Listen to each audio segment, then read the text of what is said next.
আসসালামু আলাইকুম আমার প্রিয় ছোট্ট ছোট্ট বন্ধুরা।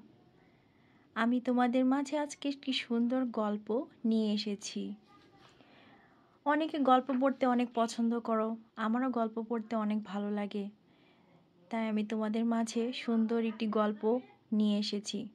গল্পতে অনেক শিক্ষণীয় বিষয় আছে। তো গল্পটা শুরু করা যাক।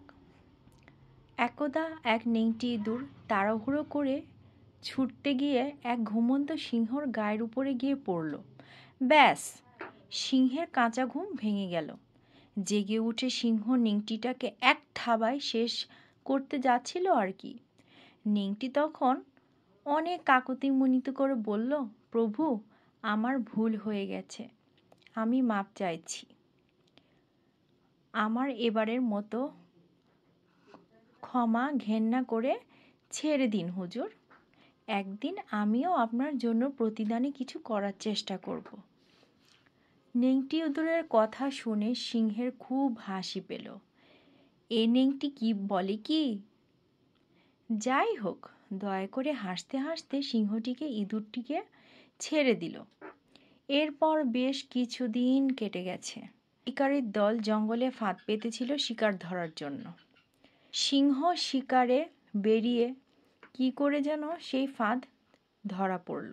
অনেক চেষ্টা করেও সিংহে ফাঁদের বাঁধন থেকে নিজেকে মুক্ত করতে না পেরে বিকট গর্জন করতে লাগলো। ইঁদুর অনেক দূর থেকেই সিংহের সেই গর্জন শুনতে পেয়েছিল। তাই সে দেরি না করে তাড়াতাড়ি সেখানে ছুটে এলো। এসে সে সিংহকে বলল, প্রভু, কিচ্ছু চিন্তা করবেন না, আমি এখনই আপনাকে মুক্ত করে দিচ্ছি। সিংহ বলল, পারবে? ইঁদুর মুখে কিছু না বলে তাড়াতাড়ি কুট্টুস কুট্টুস করে ফাঁদের বাঁধনগুলো কাটতে শুরু করে দিল।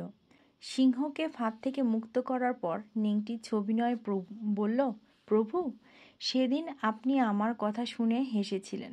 ক্ষুদ্র আর দুর্বল হলেও আমি আপনার জন্য আজ কিছু করতে পারলাম। এখানে উপদেশ কি বলা হয়েছে? বলবানকেও দুর্বলের সাহায্য নিতে হতে পারে। আমরা যারা মনে করি আমরা অনেক বলবান, অনেক শক্তিশালী, তাহলে যে আমরা সবসময় বিপদ থেকে রক্ষা পাবো তা কিন্তু নয়। অনেক সময় ছোট ছোট যারা আছে তারাও কিন্তু নিজের বুদ্ধি, নিজের প্রতিভা দেখিয়েও অনেক বিপদ আপদের হাত থেকে রক্ষা পেতে পারে।